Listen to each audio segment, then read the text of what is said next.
Dan kita live di Ngobrol Seru MMA bersama Bung Bram. Dan untuk sesi kali ini kita akan membahas weekend ini yang luar biasa, UFC 254. What a night, what a fight, bener-bener. Kita nanti juga selamat malam juga Fajrinul 27, selamat malam. Nah, jadi mungkin ulang aja, kita mau ngebahas aja reaction. Kali ini kita akan bergabung dengan Theo Ginting yang seperti partner saya biasa kalau sudah lama kita sejak mulai podcastnya.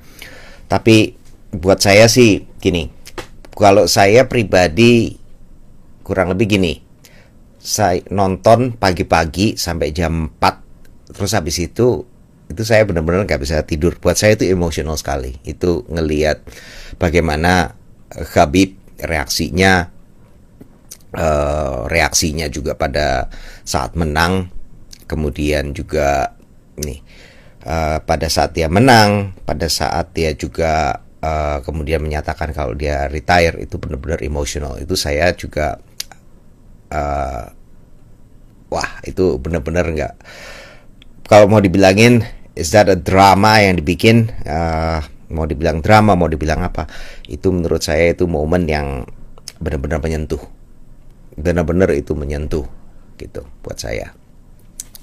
Mengenai wasitnya juga, tadi ada yang nanya sih mengenai wasitnya, bahasnya ya, nanti kita juga akan bahas mengenai wasitnya juga. Tapi mungkin sih buat saya sih ya, saya tadi lihat ada postingannya dari Mas Mustadi juga bilangin, katanya emang gampang jadi wasit. Ya emang bener, saya juga pernah nge-referee satu fight, ngewasitin satu fight buat saya, dan itu bener-bener waktu itu nggak sesuatu yang gampang. Itu kita kadang melihat hal-hal kecil, kadang kita ngelihat gini nih, bukan hal yang kita pikir kecil ada, terus habis itu kita bingung ini layak di stop apa enggak nih sebetulnya.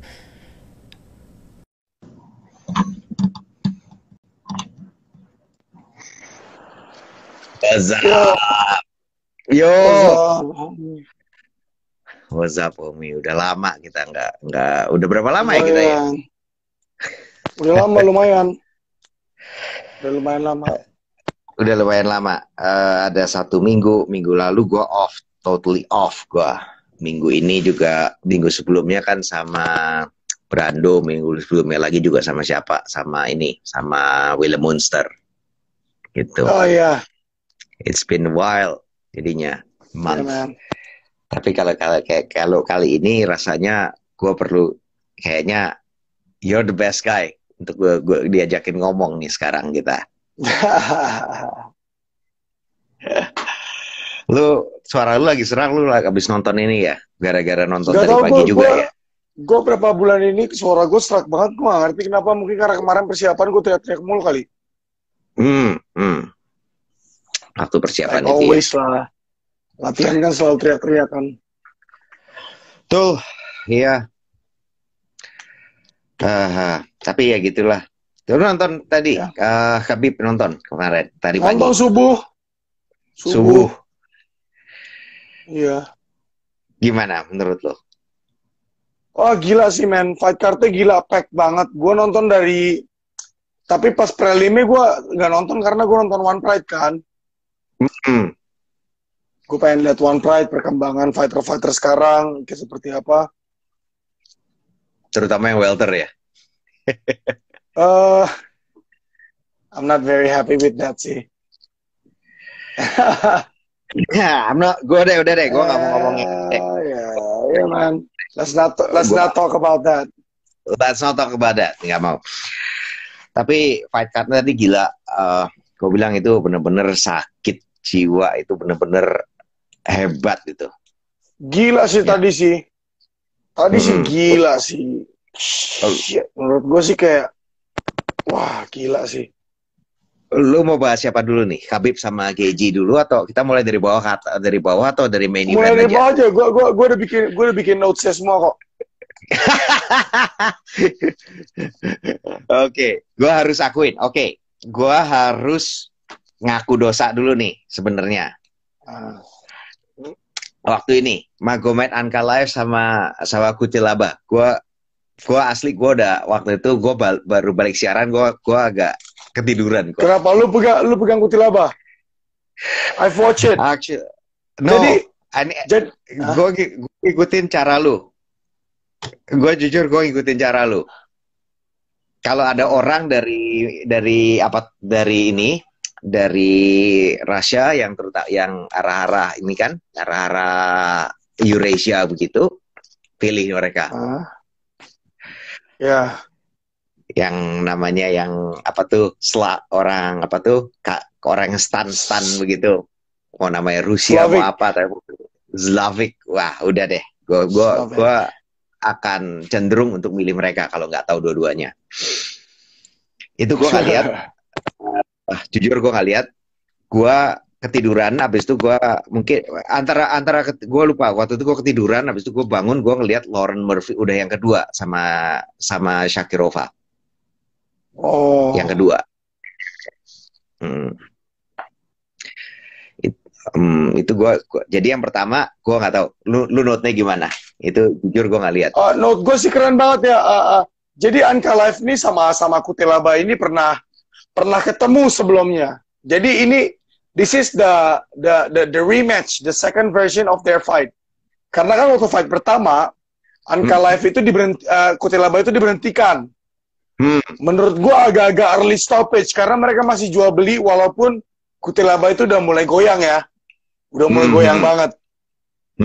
Tapi memang mereka lagi jual beli diberhentikan sama wasit. Nah ini sekarang langsung di rematchin langsung di match yang ini. Gua rasa di UFC 253 kemarin mereka fight. Terus second fight ini itu sih keren banget sih. Itu keren banget sih. Like Ankalaev tuh kayak Ankalaev ya. Both of them actually really brought war. Mereka benar-benar brought war karena ini kan light heavyweight fight kan. They're freaking huge dan mereka suka pukul-pukulan dua-duanya. Ini light heavyweight yang gede-gede ya, bukan yang pada dasarnya udah 230 weigh-in 230 gitu ya walk weight-nya. Iya. Dan this time Ankalaev tuh benar-benar destroyed Kutilaba. Really destroyed him. Gitu. Bener destroyed him. Bener-bener hancur. Gila, tadi sih gue ngeri ngeliatnya kayak. Tapi ada satu hal yang keren gue lihat. Kayaknya si Ankalaev ini dia masih inget fight dia yang terakhir sama si Kutilaba. Dia menggunakan teknik yang sama buat nge-knock out si Kutilaba. Jadi di saat exchange dia ngelihat gap yang sama, dia mengeluarkan kombinasi yang sama, jatuh, terus diikutin sama ground and pound. Savage sih, gila sih ini sih. Woo! Savage. Gue denger cerita Savage. Gue lihat lagi tuh. Itu kemarin gue mestinya udah ngumpulin soul gue lagi tuh kemarin waktu di mobil. Harus main gila kemarin. Pertandingan itu serem banget. Pembukanya serem banget. Aduh. Oke. Jadi udah bagus. Terus habis itu Lauren Murphy ya sama ini yang cewek. Iya. Lauren Murphy sama Lilia Shakirova. Iya. Kalau gimana kalau itu? Kalau gua lihat sih Lauren Murphy dia kan naik pindah weight class kan ya dia. Iya ya. Oh itu gua nggak tahu. Gua nggak tahu Bram. Itu gua nggak tahu. Karena cewek gua ngurang ngikutin kan. Gimana? Dia pindah weight class. Terus habis Lauren Murphy. Terus habis itu udah on a 3 fight winning streak dia di kelas baru. Oh. Nah dia udah 3 fight winning streak. Jadinya she's in a very good position. Shakirova sendiri juga dia baru masuk gitu loh. Maksudnya itu baru debutnya di UFC. Looks like kalau gue bilang sih kayak kickboxing fight. It looks good on the feet gitu. Tapi begitu sampai ke bawah, Shakirova-nya langsung kayak nggak gelagapan gitu. Kayaknya ground game-nya kurang banget. Langsung dihabisin begitu sampai bawah, blep gitu. Iya. langsung kena cok gitu. Tapi juga si Shakirova ini kan selain dia debut, dia juga kan replacement player. Iya, last minute juga. Jadinya apa tuh? Gimana ya? Kalau aku bilang, gua nggak komplain deh. Gua nggak komplain, asli. Gua nggak komplain. Lauren Murphy itu bukan kaleng-kaleng juga gitu. Come on, lo ini oke, fine. Lauren Murphy itu baru pertama kali masuk ke main card pay-per-view gitu. Biasa, dia juga mungkin nggak terlalu dikenal. Tapi come on lah, apa tuh? Lu on a 3 fight winning streak, lawannya juga bukan kaleng-kaleng juga, terus ini orang last minute replacement masuk, itu respectable lah, dia bisa pura good fight, respectable, very respectable. Dan Shakirova put on a good fight loh. First roundnya kan menangnya di second round kan, menang di second round kan. First roundnya mereka trade loh, mereka trade punches, trade kicks, terus take down. Itu cuman begitu sampai bawah blep gitu kan. Iya. Itu aja sih sebetulnya. I think keren sih. Ya keren, tetap aja. Itu menurut gue bagus. Lauren Murphy, I think gua akan liatin dia lah gitu. Lawan di 125 di flyweight 125. Ini kan rajanya kan si itu tuh bukan yang orang Polish, the Polish lady. Not Kovalkiewicz, dang it, kok gue namanya lupa lagi.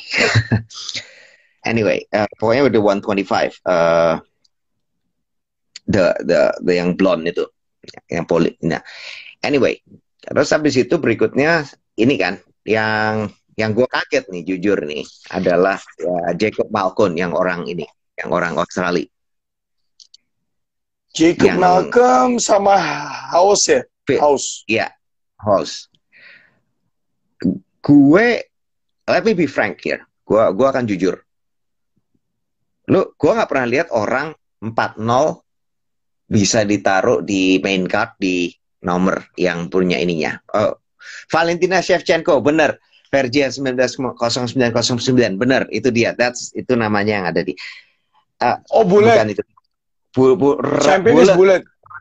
Kok Polish sih? Gua dodol. That's my bad. Nah, anyway. Bullet Valentina Shevchenko itu dia. Nah, anyway, balik lagi ke Jacob Malkoun lagi. Nah, Jacob Malkoun sama Phil House. Gua nggak pernah lihat orang 4-0 bisa masuk di main card-nya, di main card dari pay-per-view. Tapi ini kan Malkoun sama si House ini kan mereka dulunya debutan, Bram. Betul. Tapi gua nggak ya itu 4-0 gitu loh. Baru 4 fight. Biasanya Nah, terus Bro. Biasanya gua ngelihatnya itu orang 6 fight dan biasanya bukan di pay-per-view dan biasanya di undercard atau di main card. Kalaupun yang di main card pun adanya di yang ini. Yang pay-per-view gitu loh. Bukan di pay-per-view gitu, yang di kayak Fight Night atau apa. Sama satu lagi nih, buat teman-teman yang ada di sini, kalau mau ada Q&A mengenai UFC 254 atau apa, tolong taruh aja. Itu ada bawah itu ada icon tanda tanya, Ya, klik aja di situ supaya soalnya kenapa? Kalau di comment section nanti akan kelewat nih, kegeser terus. Jadi kita nggak bisa lihat. Kalau aku di tanda tanya, yang tanda tanya itu, kita bisa lihat, kita bisa balik lagi dan kita bisa pilih pertanyaannya. Ya. Jacob, tapi kayaknya Bram, gue merasa si Malkoun ini sama House ini kemungkinan juga sebelumnya bukan mereka mungkin fight karena cuman karena 1-2 masalah kayaknya digantikan mereka. Karena kan, you know Mike Chandler He also do weight in kan buat fight ini. In case Setuju. in case Gaethje sama Khabib ada yang bermasalah, kan dia yang bakal replace kan. Betul. Ya, dia sampai nggak boleh gagal gitu kan eventnya gitu. Jadi mesti udah diisi isinya. Protokol UFC kan emang tinggi banget kan. Itu dia kan. Mereka udah replacementnya ada, ininya ada. Mereka very well organized kan. Betul. Replacementnya ini yang sebetulnya ada. Iya. Tapi itu cepat. Tapi House gila sangar banget sih. He's a power bomb. Gila, men. itu gue ngelihat satu kali pukulannya gini, jeder sekali. Oh my god, dia udah rock kan. Habis itu gue ngeliat lagi jedang. Hilang, men. Gila. Langsung aja. Gila. Terus ini Volkov Harris. The front kicknya. Pertama kalau menurut gua Volkov is doing a good job. Dia kan dasarnya orangnya tinggi kan. Ya. Dia tinggi gitu. Benar-benar tinggi. Jadi dia keep the distance, dia jaga. Walt Harris juga berapa kali dia jaga main dari luar begitu. Dan menurut gua yang paling cakep ya itu adalah justru dari Walt Harrisnya sendiri. Walt Harris kalau begitu masuk ke dalam, kalau dia bisa masuk distance-nya, dia benar-benar bisa damage dari dalam situ. Karena itu range dia. Betul. Benar. Dan Volkov sendiri kalau aku lihat karena lawannya sendiri juga bukan orang yang suka main ke ground dan kan kelemahannya juga dia kurangnya di ground. Dia juga lebih comfortable unload begitu. Jadi seru. tapi front kick gitu. Front kick terus diikutin sama ground and pound ya, sadis ya. Sadis itu, man.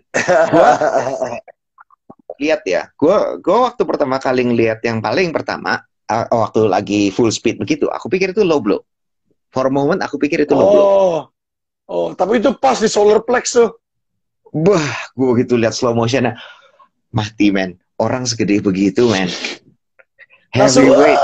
Langsung, wah gila. Aduh, gila. Gue bilang gue nggak bisa. Dia mainin range bagus sih. Bagus men. Dia pinter banget. Dia pernah lawan ini nggak sih? Gue pernah lawan siapa sih namanya? Stefan Struve nggak sih? Gue nggak tahu. Tapi Stefan Struve kemarin tuh ada di preliminary-nya deh kayaknya. Betul, di preliminary lawan Taito Ifasa di KO kan. Iya, gue kurang. Gue rasa si siapa namanya? Tadi yang tinggi itu.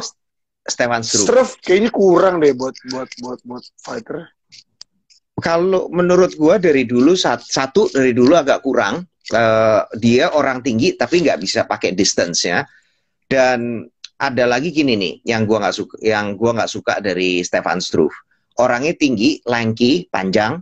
Terus habis itu dia sukanya double cover. Bolong lah. Iya, terus not very built ya dia. Yes, dia nggak build tinggi gitu. Dan kalau lu lihat, gue inget dulu udah agak lama ya, dia di rahangnya patah kan sama si Mark Hunt. Jadi ya gue nggak ngerti, gue nggak tahu lah sisanya kayak apa lagi gitu, to be honest. Iya. Gitu gue. Terus Whittaker banyak yang nggak megang Whittaker loh.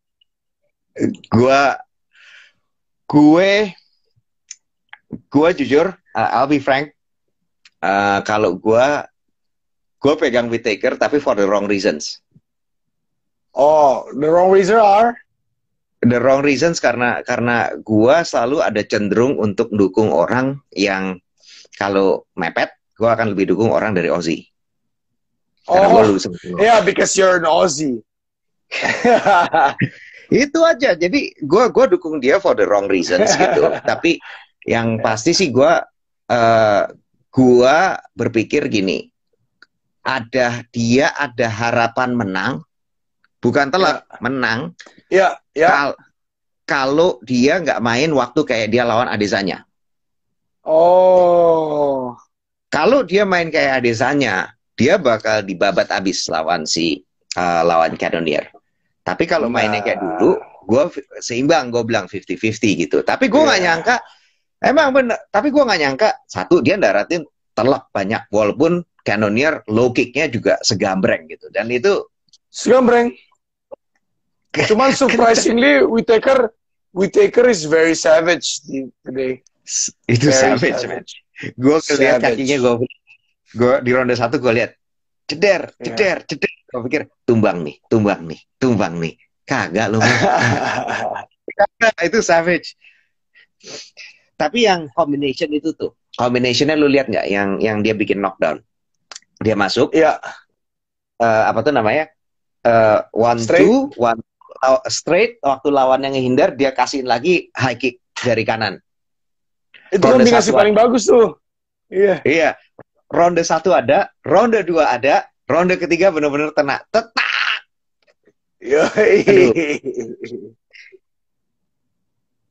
Gitu. Tapi it's a good one. Gue pikir ini bagus buat Jared, surprising, dan gue bilang I think it's buat gue I think it's a good fight yang to make ke depan. Tapi Whittaker menurut gue sih did very well on this one. Ya benar, setuju gue. Dia sih berhak sih fight lagi sama si Adesanya sih. Ya walaupun gue tetap pegang Adesanya sih. Adesanya sih ngeri sih. He's very smart. He's very smart. Dia very smart, dan gue yang jujur gue pengen lihat dia lawan lagi sebetulnya Adesanya itu Kevin Gastelum. Ya. Karena Kevin Gastelum itu bisa nge-knockdown dia. Iya. Karena kalau yang lain-lainnya juga dia rasanya pretty clean. Mau lawan Yoel, mau lawan si siapa Ricky Martin, siapa sih? Paulo Costa. Ricky Martin. Ricky Martin on steroid. mau lawan si Costa, mau lawan siapa, dia cukup clean, maksudnya nggak kesentuh gitu. Mau lawan si Whittaker juga, tapi lawan si Gastelum dia bisa, kayak sepertinya dia lebih banyak terima damage, dan gue pengen lihat itu ke depannya nanti kayak kalau lagi, given that dua-duanya bisa kemudian dapat win streak lagi, terus Gastelum dapat win streak lagi gitu. Ya benar. Ilham Apian, bener tuh. Cuma Kelvin yang bisa bikin Israel jontor. Bener. Dan terakhir ya, Khabib. The main card. The main event. Aduh. Tapi gila loh. Khabib show a whole different new fight game plan loh today. Gila sih, striking pressure-nya gila loh Khabib. Dan dia cepat dari ronde pertama, dia udah gas loh. Kalau lu perhatiin Bram ya, dia ngegas si Gaethje di ronde pertama sampai Gaethje itu kelimpungan, gak siap buat pressure seperti itu. Itu. Dia biasanya kasih pressure, tapi gini, gua nangkepnya nggak kayak begitu. Dia kayak lu gini.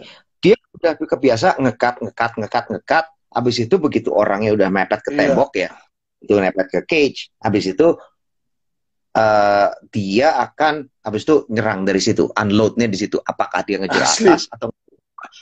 Tapi kali ini lu baru kira-kira 2 menit jalan, dia udah bisa nge-pressure. Dan dia dari awal Bram dia masuk pakai jab straight, hook straight, jab, hook straight, jab straight. Gila, gue bilang dia nggak peduli pukul-pukulan tadi malam tadi hari ini. Gila. Bener, itu dia nggak peduli, dan pukulannya jabnya makin dia banyak damage terima dari jab loh. Dia ngasih. Si Gaethje ronde kedua kan udah mulai mimisan kan? Udah mulai mimisan. Kena jab terus. Kena jab terus. Jadi dia kayaknya ya itu kayak lu bilang, dia nggak cuman main setup atas bawah, dia atas terus aja gitu. Iya. Surprisingly Gaethje nggak engage pukulan sama Khabib, karena Khabib bener-bener pressure banget. Gila. Kalau dia pressure, dan sebetulnya orang semuanya udah ketakutan sama takedown dia. Siapa yang enggak sih? Semua orang di UFC takut sama takedown dia. Betul. Dan apa tuh yang gua ngelihat sebetulnya ya, Nanti deh, nanti kita bahas Geji. Geji sendiri sepertinya Surbakti, sebenarnya low kick Geji itu bukan ngagetin Khabib, tapi Khabib tuh jarinya kan patah. Yang kaki kiri depannya dia patah. Jadi memang pasti wobbly kalau di wall kick, bukan kaget sih. Bukan dari dan I don't think anything can make Khabib surprise. Orang udah tahu dia bakal low kick dan mungkin gini juga kalau aku lihat nih dua kali dia ketangkep sama takedown ya itu pada kena low kick. Dua-duanya pada saat counter low kick. Nah, kalau dia counternya low kick dan keduanya juga sebetulnya in a way karena a bit of a setup. Yang pertama aku suka setupnya begini nih. Kalau lu lihat yang di ronde pertama, tapi ini gue lihatnya setelah gue ngeliat replay slow motion gitu. Dia itu kasih ruangan, jadi dia tuh mocokin ruang terbukanya sebelah kiri, sebelah kirinya Geji. Tapi dia kayak ngasih kakinya itu dia kasih ruangan untuk Geji untuk menendang dari sebelah kanan karena emang gerakannya ke situ. Iya betul. Nah jadi dia kayaknya tuh dia tahu efektifnya pakai low kick. Jadi dia sengaja low kick tapi dari sebelah kanan, tapi sebelah kanan itu sudah ruangannya lebih kecil, ring general. Jadi benar. Petra habis itu benar-benar tuh rapet tuh. Double leg, set, dua kaki semuanya dirapet itu dengkulnya rapet udah nggak bisa ngapa-ngapain. Asli. Jadinya dia bukannya cuman ini aja ya, bukan cuman main di atas ya, tapi begitu main di bawah pun itu setupnya gue kerasa bahwa itu bener-bener bukan sesuatu yang kebetulan. Dia ngelihat itu polanya, dia pelan-pelan dia pepet kayak lu bilang tadi pressure-nya. Tapi pressure, inget gak kalau kita kan main BJJ kan juga, at least kalau gue main BJJ gitu ya, orang yang selalu itu adalah gini nih, lu tutup pintu di semua tempat 1, 2, 3, kasih escape room, kasih satu sisi lu bisa keluar. Sengaja pressure yang dikasih bolong di situ. Orang dibiarin kabur, taunya pasang perangkap ke situ. Iya. Nah, itu di ronde 1 gitu. Ronde kedua yang takedown-nya itu aku rasa si Geji juga lebih nafsu. Karena biasanya gini, low kick-nya kalau aku lihat dia tunggu berhenti dulu. Iya. Dia tunggu kiri kanan, habis itu dia berhenti. Waktu dia berhenti, lagi dia nggak gerak lateral, habis itu dia baru nendang, dikerek gitu. Nah, yang terakhir ini, waktu lagi dia gerak ke sebelah kanannya Geji main nendang aja, sepertinya dia pikir karena tendangan yang sebelumnya kelihatannya udah agak pincang. Iya. Nah, dia kayaknya nafsu, dia pikir ini bisa nih kali ini gue muscle out aja gitu kan. Bye-bye banget sih, gila. Gila, tapi seru banget sih pertandingan hari ini sih, gila sih. Seru. Gue sih, wah gila. Itu nggak rugi loh. Itu gue sampai nggak tidur itu tuh gue nggak rugi, bener. Itu gue nggak nyesel bener. Dan dari segi fight-nya aja gue nggak nyesel. Let alone gue bisa lihat fight-nya terakhir Khabib yang live. Iya. Itu retirement di atas, pas lagi di atas, dan menurut gue menyentuh, gue bilang. Iya. Dan itu, there's nothing more to prove from Khabib. Nothing more. Setuju. There's nothing more to prove. Nggak ada lagi. Terus mau diapain lagi? Dan gue lebih seneng, gue lebih seneng dia di situ ya, walaupun dia dulu almarhum bapaknya kan pernah bilang, aku maunya 30-0 abis itu retire. Ini 29-0. Kurang satu. Keburu nggak ada. Keburu nggak ada. Tapi aku lebih seneng melihat Khabib retire di sini ya, daripada katakan saja, lu lihat kayak misalnya si Anderson Silva. Iya. Bener. Sekarang Anderson Silva itu kayak cuman jadi kayak apa tuh, kalah terus begitu, kesian dong liatnya. Kalau dia bisa berhenti, retire at the top, waktu dia pas lagi jaya-jayanya gitu. Lebih bagus, benar. Bagus. GSP masih bagus on the top, tapi dia kayaknya udah mulai kelihatan chink in the armor-nya udah kelihatan waktu lawan Johnny Hendricks. Waktu Johnny udah kelihatan. Tunggu ini ada Rico Sen, tanding woi, jangan makan gaji buta. Maksudnya siapa sih? Maksudnya gimana lagi? Tahu Rico Sen, tanding woi, jangan makan gaji buta. Maksudnya gimana? Maksudnya gimana? Kalau gini, mungkin buat lu nggak tahu aja. Lu kalau namanya fighter itu kalau kagak tanding kagak dibayar, mana ada gaji buta. Iya, karena kita bukan pegawai, motherfucker. Gitu. Jadi gitu aja. Kalau mau pengen dijelasin, itu penjelasannya. Oke. Q&A. Ceritanya sekarang Q&A. Oke, kita lihat.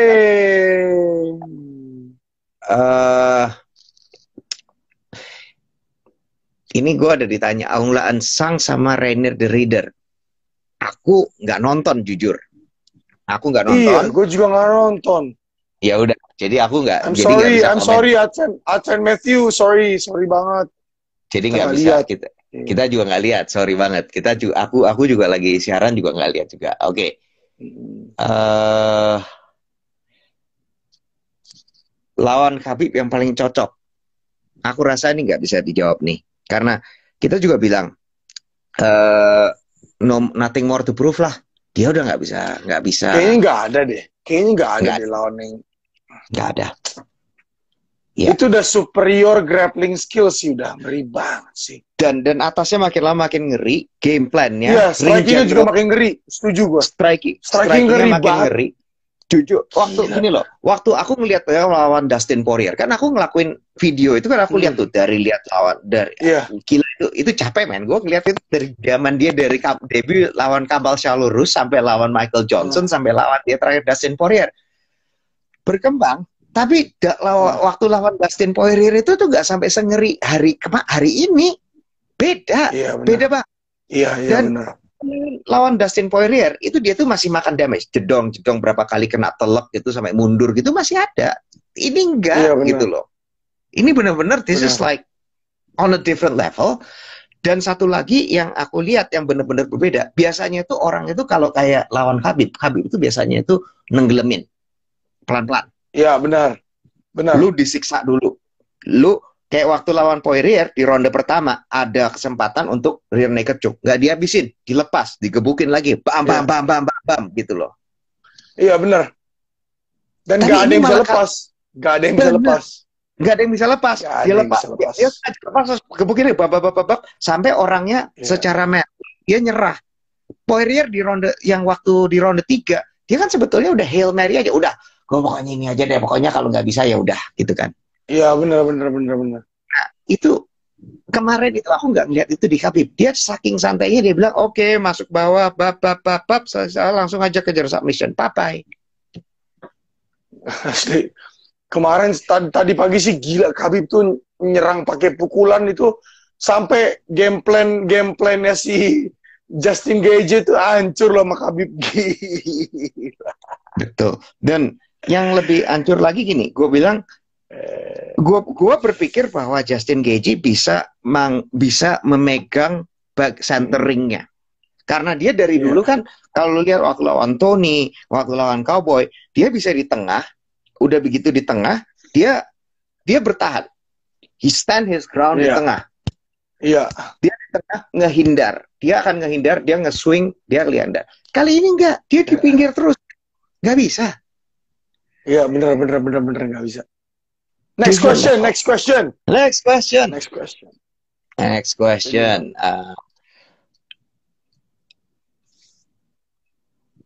Khabib nggak keluarin teknik ground and pound-nya jadi ciri khasnya. Kira-kira kenapa? Nah itu juga it's a very interesting fact sih. Tadi pagi gue juga nggak ngerti sih, tapi game plan-nya apa, tapi kayak Khabib hari ini bener-bener pengen maul lawannya. Betul. Kayak bener-bener pengen destroy pokoknya hari ini Khabib tuh out of this world sih dia hari ini.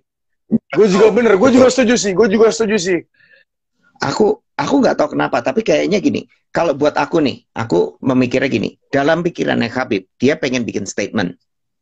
Statementnya kan dulu kan taunya mainnya satu tipe aja, satu cara gitu.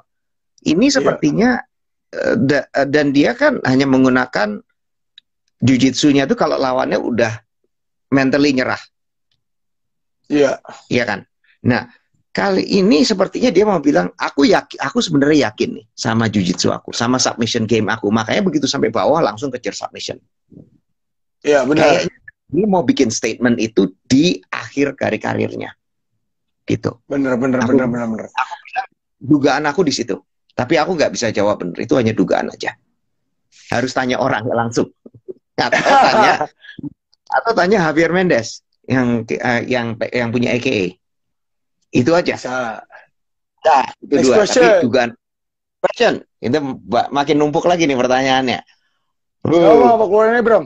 Sebelum habis waktunya kita main cepet aja, iya. Oke. Ternyata Gaethje nggak susah dijatuhin Khabib. Khabib udah nggak ada lawannya yang seimbang. Setuju? Oke. Setuju. Oke. Aku setuju. Setujuin aja. Yang catat footnote, Gaethje kalau dilihat fight-nya sebelum masuk UFC, itu dia masih punya kebiasaan. Lama dulu waktu dia masih pakai cukup lama, dia masih punya kebiasaan ngasih punggungnya. Siapa sih Gaethje? Gaethje. Jadi dia waktu scramble, dia sering kasih punggungnya, kayak dia pegulat dulu gitu loh. Insting pegulat masih ada. Iya, ngasih punggung. Nah, itu nggak dihilangin. Itu kagak dihilangin. Jadinya, dan kenapa kok dari dulu dia nggak pernah hadapan sama problem ini? Karena biasanya bisa di stop waktu sprawlnya dulu, sebelum dia scramble. Yeah. Nah, kali ini dia mesti scramble, dia lupa kasih punggung dia, men. Asli. Langsung di take the back sama Khabib, terus langsung ke full mount, langsung ke triangle. Itu gila sih. Itu gila on another level sih tadi itu. Wah, gila. Itu match. Oke. Ini lagi nanya, undang Khabib ke Indonesia, Bang. Siapa kita? Gitu kan. Siapa yang mampu bayar? Mau aja sih. Tapi boleh juga sih, itu keren juga sih. Tapi kalau bisa diadain keren banget sih. Kalau bisa keren, atau kalau bisa jujur keren banget, gila. Yeah. Itu gini loh. Dulu kalau nggak salah nih, Aska Kobuzier, anak ini kan, Deddy Kobuzier punya anak, itu kan pernah dikasih komentar dari Khabib beneran gitu ya. Iya. Boxingnya bagus. So kalau dia mau ngundang Khabib, I think he might be the right guy. Bisa. Nah, kalau mau kita ngadain campaign ke dia, gimana? Kalau mau kita adain campaign. Bisa juga. Gitu, bukan kita mah apa gitu loh. Iya. Kita mah hanya butiran debu. Gitu. Nah, gitu. Kita kalau begitu, kalau mesti bikin gerakan. Gitu. Gerakan undang Khabib di sini. Gitu. Kalau itu boleh, kita rame-rame nih. Bisa. Oke, lanjut. Nah, oke. Khabib nggak ground and pound, tadi udah dijawab. Gaethje kayak orang bingung semalam. Setuju, aku bilang dia mainnya kayak nggak seperti Gaethje yang biasanya. Terlalu. Tapi tetap sih gue bilang sih, karena Gaethje pasti expect Khabib bakal take down dari awal. Ternyata digebugin. Setuju. Asli. Special game plan buat orang spesial gitu ya. Iya. Oke. Tony Ferguson. Apakah Tony Ferguson tidak bisa mengalahkan Khabib? Walaupun memang Gaethje kalah juga. Oke. Kalau gue bilang Tony Ferguson bakal mati sama Khabib. Mati. Kalau ngelihat kayak kemarin. Die. Kalau ngelihat Gaethje mainnya kayak kalau kemarin kita ngelihat gimana caranya dia dikalahin sama Gaethje, stand up-nya seperti apa, dan kita ngelihat formnya si itu sekarang, Khabib yang kemarin, hypothetically secara teori di atas kertas saja, habis. Ini bukan masalah karena A lawan B jadi B lawan C, bukan cuma sekedar begitu aja matematis seperti itu. Ini habis beneran. Dia secara movement, secara Iya. Terus ada satu kekurangan si Ferguson. Ferguson adalah guard player. Ya. You Masuk. would not survive. You would not survive. Benar.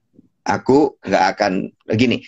Ferguson itu jago kalau orang take down, abis itu di counter pakai, terutama pakai guillotine dia, atau dia scramble pakai Dars atau Anaconda. Kamu nggak akan bisa ngelakuin kayak begitu sama orang yang levelnya kayak Khabib. Orang yang top game kuat aja nggak, apalagi yang levelnya Khabib. No way, no way, nggak mungkin. No freaking way. No. Oke. Anyway, lanjut. Ada lagi. Lanjut. Siapa nih? Kok Agus, aku nggak jawab ya. Kita nggak akan jawab Kita nggak ngejawab hal-hal yang berhubungan sama retard. Oke. Oke, lanjut. Lightweight kan kosong. Sekarang Conor atau versus Dustin for title atau adain turnamen buat nyeri juaranya? Kayaknya keren turnamen deh. Soalnya lightweight banyak loh. Lightweight banyak banget loh. Sakit. Ini kelas neraka nih posisi ini. Coba lihat. Asli di UFC sekarang. Iya. Conor, ada Tony, Dustin sama KG. Mati gak lu? Itu ngeri banget sih. Itu ngeri banget sih.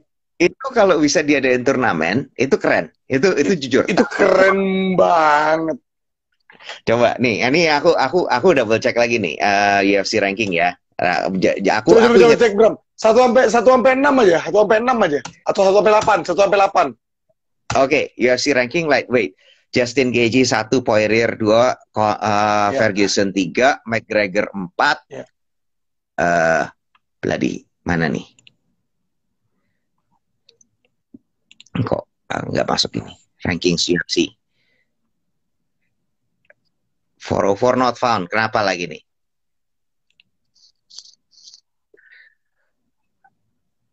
Ini dia. Justin, Tony, Dustin, dan Hooker nomor 5, benar. Dan Hooker lagi, damn. Dan Hooker sih bahaya loh. Nah, lu ada Paul Felder, Charles Oliveira, ada Oliveira, ada El Iaquinta, ada Kevin Lee, Iaquinta, wah udah. Sisanya kalau kayak ada Diego Ferreira, Drew Dober itu udah 10-11, mungkin udah nggak terlalu ini lagi, udah nggak terlalu ada. Islam Makhachev nomor 14. Islam Makhachev nomor 14. Dia ranking 14, Islam Makhachev. Yes. Masih Islam Makhachev tuh ngeri banget loh. Nah, tapi gini, katakan saja gue bilang gini, lu ngadain aja turnamen di 4 ini, keren yang banget. Tadi 4 aja deh, nggak usah deh. Justin, ngeri. Justin, Tony, Dustin, sama Conor, sama Hooker. Kalau terus ada mungkin alternate taruh Hooker sama Hooker, Felder atau Iaquinta. Keren, itu keren gitu. Kalau personally, tapi UFC udah nggak pernah ngelakuin turnamen udah berapa lama ya? Dia sejak yang UFC awal itulah gitu. Dia lama banget. Iya, karena tapi keren. Kalau dibikin keren banget. Kalau gila. Ini top 4, top 4-nya itu, top 5-nya tuh ngeri semuanya. Jadi ini seru nih. Ngeri. Oh iya, Chandler juga jangan lupa. Oh iya, Chandler.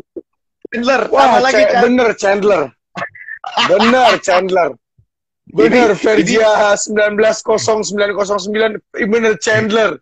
Shit, that guy is fucking scary. Ini, dude, I'm having orgasm, man, as a fan, beneran. Iya bener, Chandler soalnya gila. Aduh. Gila, itu gila loh, kalau ada yang turnamen bisa main. Masih banyak nih. Oke, mark my word, McGregor jadi champion lagi. Oke. Bisa. Gue masih lihat ya ada, cuman dia cuap-cuapnya emang banyak. Iya. Ada. Dia nggak nol, dia nggak bener-bener hilang dari peredaran, nggak gitu loh. He's really good actually, really good. Seandainya Khabib pindah divisi lebih cocok featherweight atau welter. Dia dulu Welter mulai lah. dari welter. Welter, dia orang gede, Welter lu lah. lihat aja. Dia di lightweight aja cutnya udah susah kemarin. Dan dia Iya. mulainya di welter, waktu masuk UFC dia baru masuk pindah ke light gitu. Mungkin itu buat jawabnya. Quick question aja. Nih, ada lagi. Bung Bram dan Bang Theo, siapa next king of the lightweight? Aduh, berat loh.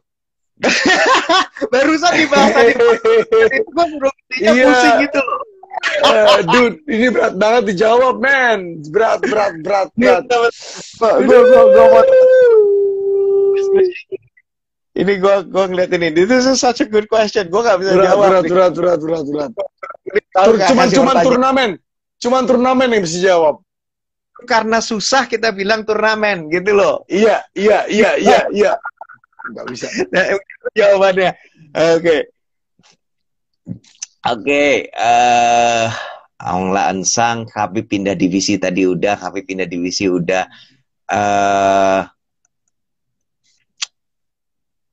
Ngancam. Nope. Ada solid hits tapi nggak sampai itulah, nggak sampai. Tapi ya gue disagree sih sama ronde pertama striking GJ mengancam. Gue justru kebalikannya. Gini, di statistiknya kelihatan itu 24 versus 22. 24 Khabib mendaratin 24. Iya. GJ 22. Tapi GJ memang lebih solid, aku setuju. Tapi kalau sampai benar-benar ngancam sampai dia jatuh, nggak gitu. Nyicil, ya. Damage, iya, tapi nggak sampai ngancam gitu. Ya, Oke. Next. Oke. Khamzat Chimaev. Tunggu Khamzat Chimaev. Yang kemarin Tadi tuh ada. Tadi si Malcolm sama House tuh mereka di middleweight ya? Dia di middleweight, bener. Gua rasa kalau Khamzat ketemu House dulu bisa ngebuktiin menang lagi sih, boleh sih. Udah mau ketemu Leon Edwards kan? Oh. Udah mau ketemu Leon Edwards Tapi nanti bulan Desember. Scary sih, memang scary. Lu ini aja. Dia lawan Leon Edwards. Leon Edwards itu udah on the top ranking. Dia sempat hilang dari ranking karena inactivity, karena dia lama nggak tanding. Kalau sekarang ada, aku benar-benar pengen lihat bagaimana pendapatnya. Gua tadi Theo bilang ngeri, gua juga bilang ngeri. Dia nggak hype train, bukan sekedar hype train aja. Ikutin dia, terutama waktu lawan Leon Edwards, gitu. Ini pembuktian paling gede. Oke. Banyak amat. Pensiun nggak bang? Ya Allah, udah taruh glove-nya men, beneran, udah taruh glove-nya di tengah gitu. Itu udah pasti, dia udah ngomong seperti itu, confirm.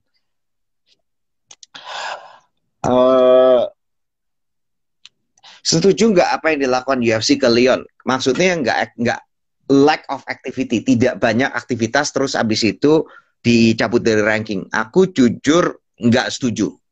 Antara setuju dan nggak setuju, tergantung siapa sebabnya, kenapa kok dia nggak ada activity itu. Iyalah, kalau kayak gini lah, aku ambil contoh gini lah, misalnya dulu, ingat nggak dulu waktu zamannya si Dominic Cruz lama banget gara-gara injury. Karena itu injury. Dia kan divisinya kan ketahan terus gitu. Nah, jadinya kalau kamu nggak cabut orang yang nggak aktif lama dari ranking, kesian yang lain gitu. Tapi juga kalau misalnya nih, sebabnya nih, kalau orangnya nggak dikasih fight terus, ya nggak bisa juga. Tapi secara umum memang itu harus dijalanin terus. Jadi mungkin karena kalau nggak aktif, aku ada setujunya. Tapi mesti lihat case by case seperti apa. Oke. Lanjut. Conor sama Dustin Poirier, who you got? Kalau gue boleh jujur gak? Ya. Conor.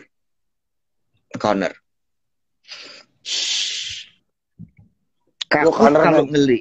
aku Don't know why. ngelihat fight-nya Dustin yang terakhir, aku tidak melihat gimana caranya gaya. I think it's a stylistic mismatch, nggak cocok, Yeah. jelek buat si Poirier.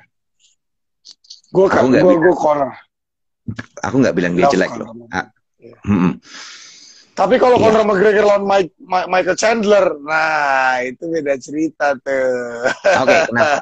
Tell me. Gue nggak Michael Chandler is a savage wrestler. Dan kita hanya di wrestling ya. Iya. Kita tahu kan Khabib kelemahannya, Conor kelemahannya di mana kan? Iya. Ya, aku dulu waktu itu pernah ceritakan. Aku begitu tahu, dia wrestling lawan wrestler jelek itu waktu lawan Chad Mendes. Orangnya lebih kecil, last minute replacement, di ronde 1 didominate. Habis itu dia guest out di ronde, dia guest out di ronde kedua si Chad Mendes. Iya. Let alone kalau lawan orang kayak Khabib gitu kan, makanya bisa disikat beronde-ronde. Iya, Gitu. Iya. Oke. Jadi kita berdua pegang Conor ya. Conor lah. Conor.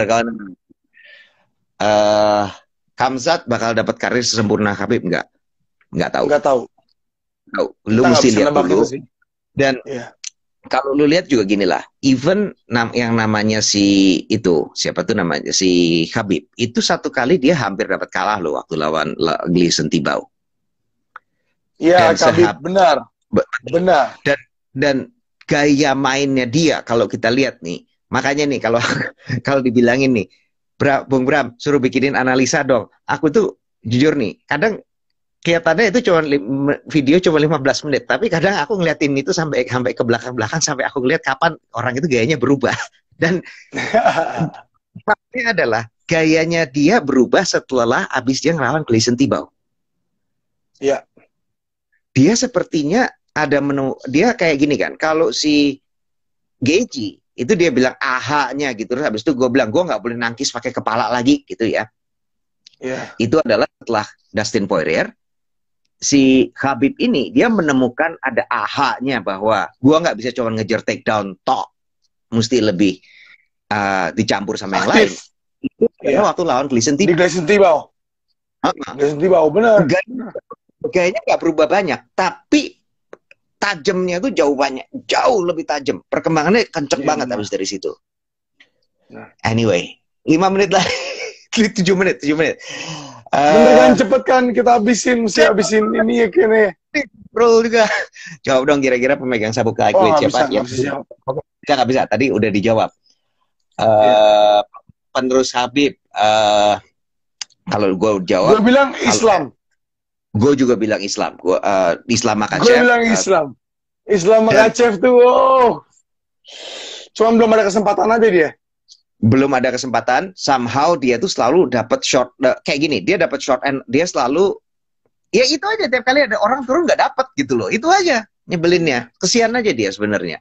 Dan sekarang kan Khabib itu kan retire, itu kan dia untuk mengisi posisi ayahnya, supaya almarhum ayahnya, supaya jadi pelatih. Jadi kamu inilah.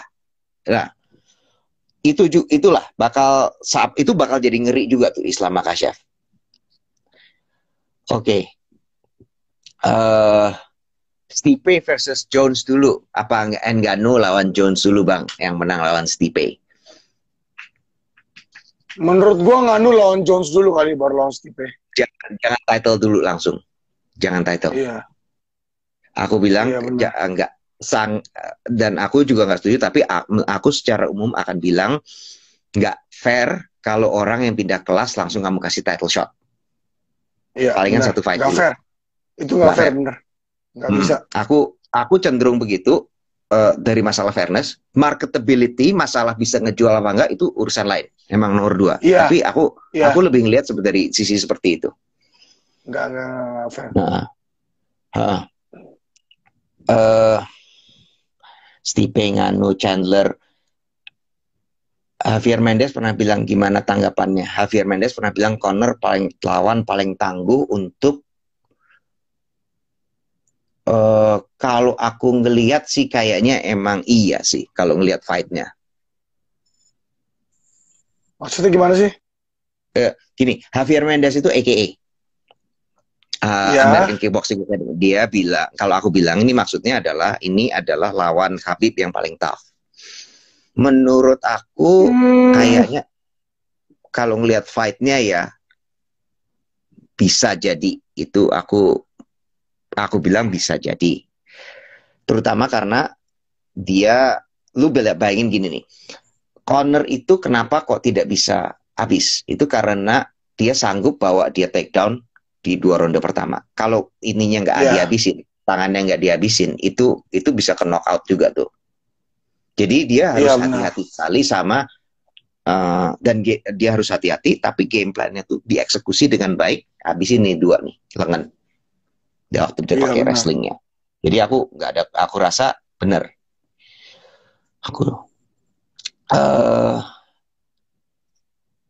Kok konspirasi di balik Khabib dan Conor, enggak lah itu. Enggak. Kalau Khabib enggak, kayaknya there's no konspirasi in Khabib. He's a real killer. He's a real killer. He's a real killer, no question about it. Bang mau tanya pukulan abang lihat Khabib pernah pukulan keras keji tapi enggak goyah. Oke. Aku jawab dikit. Khabib itu pada dasarnya emang orang yang tahan pukul. Ya.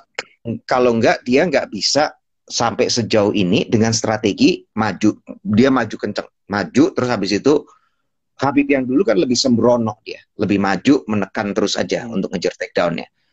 Tapi kalau dari jumlah pukulan yang diterima itu sedikit karena orangnya bisa dibawa ke bawah. Jadi dia tidak menerima pukulan tersebut. Gitu. Iya, betul. Nah, itu dia. Nah, jadinya kalau dia nggak punya, jadi gini, dia orang yang tahan pada dasarnya dia gifted, dia punya tahan pukul, tapi dia jarang terima pukulan. Dan begitu lawan celengannya masih banyak. Iya benar. Benar. Celengannya masih banyak. Makanya tuh nih tahan pukul tapi sering dipakai celengannya. Tapi jadi kacau kan? Kacau. Dan Geji kalau lu lihat kemarin waktu ngadain itu ya previewnya di preview gue, Geji itu gila loh. Lu tahu nggak dia terima berapa kali pukulan? Dia itu terima 11 pukulan per menit selama 3 fight pertamanya di UFC. Itu yang kacau, itu bakal cepet-cepet error tuh lama-lama. makanya ngomongnya nyeret kan dia. Itu kalau kita suka bercanda gitu ya, itu nangkis pakai kepala. Nah itu beneran tuh, itu Geji itu nangkis pakai kepala. Iya itu nangkis pakai kepala, slurring, udah ngomongnya udah slurring dah. Kesian juga sih itunya. Oke, one last one. Ini kita ada 2 menit sisa. Ayo satu aja nih, ini mini minimo langsung aja. Who is the greatest lightweight of all time? Khabib. Goat. No question. Nggak ada. Itu nggak undisputed, itu undisputed benar. Nggak ada, itu bukan Khabib. Gitu. Oke. Semenit mau diembat 1,5 menit. Kita perpisahan aja. Perpisahan aja ya kita tutup ya. Oke, teman-teman semua. Jadi terima kasih yang ngikutin banyak banget. Ini kita ada 132. Jarang-jarang kita bisa ketemu sampai 132 live-nya di sini. Jarang, ini pertama kali. Jadi kita juga pecah telur. Aku screenshot dulu nih. 1 kali buat kenangan. Pecah telur. Nah, jadinya buat teman-teman semua yang udah screenshot belum? Udah screenshot belum? Udah. Ya, pose dulu dong, itu dulu dong. Ya udah, oke, 1, 2, 3. Oke, nah sekarang jadinya gini, jadi terima kasih buat teman-teman semua yang udah setia terima kasih semua. Terima dukungannya. Terus habis itu dan kalau nggak ada teman-teman semua kita juga nggak bisa ngobrol banyak-banyak. Partisipasi juga keren banget. Tambah durasi 1 jam. Jadi terima kasih banget. Jadinya kita tutup dulu dan kita sampai minggu depan lagi. Kalau mau ada topik apa, tahu saya aja atau kasih drop ke saya aja. Langsung ke Bram.